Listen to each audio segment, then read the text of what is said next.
Today, heads up, one of today's stories discusses some explicit content. It's not the Destiny story. This is CheckPoint.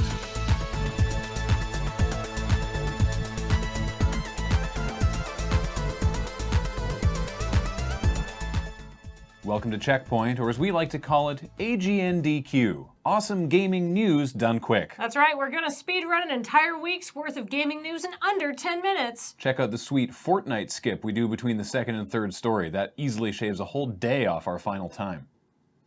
Square Enix has laid out a roadmap for post-launch Kingdom Hearts 3 content, a notion that probably seems laughable to Kingdom Hearts fans who've been waiting since the Triassic era for anything new.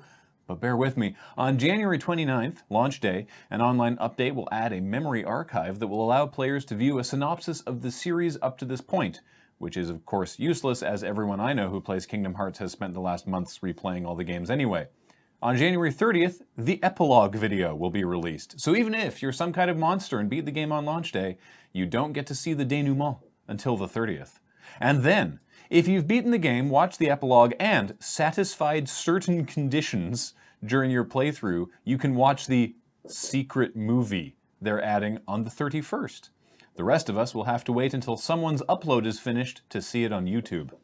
Last week, Unity updated its terms of service around streaming and cloud gaming restrictions, which normally wouldn't be huge news, but the changes meant that using Spatial OS, a cloud hosting service for multiplayer games, was now against Unity's TOS, which is a big problem for Improbable, the company that makes Spatial OS, but also an absolutely huge problem for any developer that has used Spatial OS for their Unity-based game.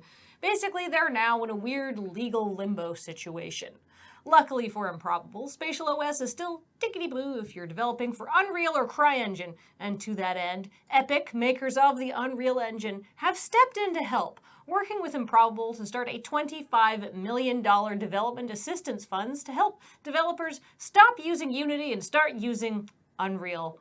How helpful to the many indies stuck between a rock and a hard place as these two companies duke it out. What a kind and totally selfless thing. The heart warms. Bungie announced last week with much fanfare that they were ending their 8-year relationship with Activision and would be assuming publishing rights to their Destiny franchise. The immediate reaction from the community on various social media was jubilance and a general sense of, hell yeah, Bungie, going indie, screw the corporate publishers and their money grubbing. Which was exactly the reaction when Bungie left Microsoft before they quickly ran to the arms of another giant publisher in Activision Blizzard, who gladly signed a $500 million 10-year deal with the studio for their next-gen space shooter epic, Destiny. But now, 8 years into that decade-long deal, Bungie wants out. Is this actually the terrific move the community seems to think? I remain unconvinced. I haven't gone deep on Destiny in a while, so come with me on this journey. Shoutouts, by the way, to Kotaku's Jason Schreier, who has spent a lot of time and effort chronicling how much Bungie has earned the Bungo nickname. At the outset, I get that it's cute to refer to this as Bungie going indie, but with an estimated 800 employees and a recent $100 million investment from NetEase, that's kind of abusing the term. Also, they're only independent insofar as they are taking on the publishing rights to Destiny. Not that they are publishing it. They could just as easily hook up with another publisher immediately, like when they sucked all the air out of the room by hooking up with Activision Blizzard.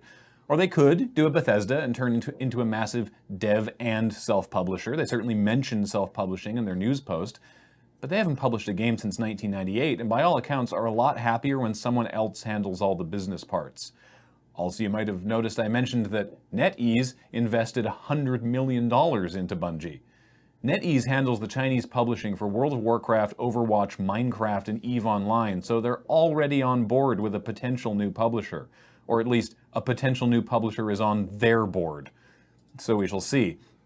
The biggest thing the Destiny community, and indeed many people outside the player base, seem to be focused on is that this will mean the end of Destiny's Eververse microtransaction system, the real money item store for in-game cosmetics that, despite being reasonably accepted while introduced partway through Destiny 1, has been much maligned since Destiny 2's launch for its predatory nature, so much so that Bungie did actually back off how much content was being gated by or funneled towards Eververse. And I say Bungie backed off because that's the real crux of this argument. Eververse was always Bungie's idea. By employee accounts, both public and off the record, the tools used to make Destiny 1 were beyond clunky, and generating new DLC content on a reasonable timeline was a massive challenge. And all Activision set was goals for DLC delivery dates to hit revenue metrics. Bungie couldn't meet those metrics, so they went to Activision with the idea of a microtransaction store to cover the shortfall and help them hit the expected revenue. Activision said fine, the parties renegotiated the terms of their contract, and it was positioned to the public as, this is how you'll pay for DLC, so expect more frequent, bonus, free DLC content going forward. D1 players can tell you that it certainly never felt like they saw the results of this borne out, and the cycle of paid DLC releases didn't change. Plus, when Destiny 2 was in development, the intent was to create new tool sets that could handle frequent content additions and nimble reaction to community feedback in the form of updates and corrections. But that didn't happen either when only 16 months prior to its release, D2 was completely rebooted under new leadership, and they went back to the slow, impossible D1 tools, the same big, small DLC content releases, but now the microtransactions were in the game from the start. Bungie's decision, not Activision. But stay with me further, because in spite of everything that I've covered, the real kicker is that all of that isn't actually what's wrong with Destiny 2. Hell, they rebooted D1 only 12 months before release, and you definitely didn't have to give them any microtransaction money. That Eververse existed at all is a different conversation. The point is, the problems plaguing Destiny 2 since before it was ever released are not the fault of Activision. Don't think I'm painting Activision like some kind of saint here. This is the company that gated the Modern Warfare remaster inside Infinite Warfare and still charged extra for the map pack. What I'm saying is, Bungie has built up a lot of goodwill among its fans who are more than willing to lay all the game's issues at Activision's feet, but according to insiders, all Activision did for Destiny was spend a lot of their money marketing it and expecting a reasonable timeline for DLC releases. The persistent to the point of mimetic lack of content, the shift to seasonal or otherwise time-gated content that serves only the most invested daily grinders and disrespects the time of casual players, the utterly tone-deaf or often non-existent response to community concerns, the repeated promises that changes to X and Y issue are coming but never do. None of this is Activision or can even be blamed on them. Activision's had a series of deadlines, and Bungie's 800 people either couldn't meet them, or when they did, the content had glaring issues that Bungie refused to admit. And it's not just 800 people. Warmind, one of the bright spots in D2's Year 1 DLC, was developed in large part by Vicarious Visions, an Activision subsidiary. Forsaken, D2's Year 2 big DLC, was surprisingly well received by the community for its storytelling, a narrative led by High Moon Studios, an Activision subsidiary.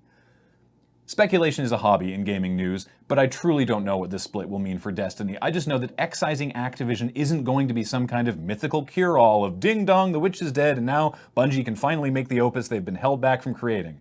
And it could honestly end up making Destiny much worse. There is a world in which I see this resulting in a better Destiny experience. I just hope that world isn't cut 16 months before release.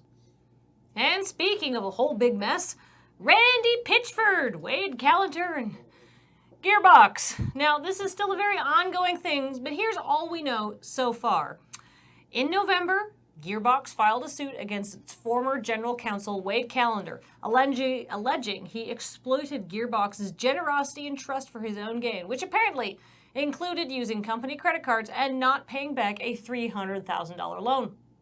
On December 21st, Callender filed a countersuit alleging the following: that generally, Randy Pitchford, Gearbox's CEO, breached his fiduciary duties by exploiting Gearbox employees and property to keep Pitchford's private cravings funded, and specifically that Pitchford had left a USB stick with underage pornography on it at a restaurant and used company money to host something called peacock parties, where adult men have reportedly exposed themselves to minors. At this point, I would normally get to stop talking about disgusting things, but today is special, so buckle up, folks. Predictably, Pitchford and Gearbox have said Callender's suit has no merit, but things get strange because they haven't denied everything. In fact, when asked for comment, Gearbox directed Ars Technica to an episode of something called the Piff Pod, a podcast that was apparently recorded before Callender's suit was filed, where Pitchford hilariously recounts the story of leaving a USB stick with pornography on it at a medieval times. According to the podcast, Pitchford enjoys the work of cam girls and was so impressed with one performer's female ejaculation, he saved a video to said USB stick to work out how she did the trick. And it wasn't underage porn, by the way. It was barely legal, which I am told is a porn thing. Which would be the dumbest, most unbelievable thing I have ever heard, except that Randy Pitchford has a long and well-known connection to the magic community. He owns Genie Magazine, which is basically the official trade publication for professional magicians, is friends with professional magicians, and has built a custom theater in his house for magic performances called, yep, you guessed it, the Peacock Theater. In fact, video game news site VG247 ran a feature on the Peacock Theater and Pitchford's ties to the magic community on October 11th, 2018. So what the fuck is actually going on? Was everyone in Gearbox's upper management using the company as a piggy bank? Is Pitchford just a normal perv or an illegal perv? Are we gonna get so hung up on this perv stuff we're gonna forget about the also very real and important financial allegations going on? That's all for the courts to decide. But in the meantime, let us never speak of the perv stuff unless we have to again. Ugh. All right, how we do? With what? With the speed run, what are our splits? I think Graham Goes Deep on Destiny was not the thing to run the week we were trying to do a speed run. Great, another thing Bungie's ruined.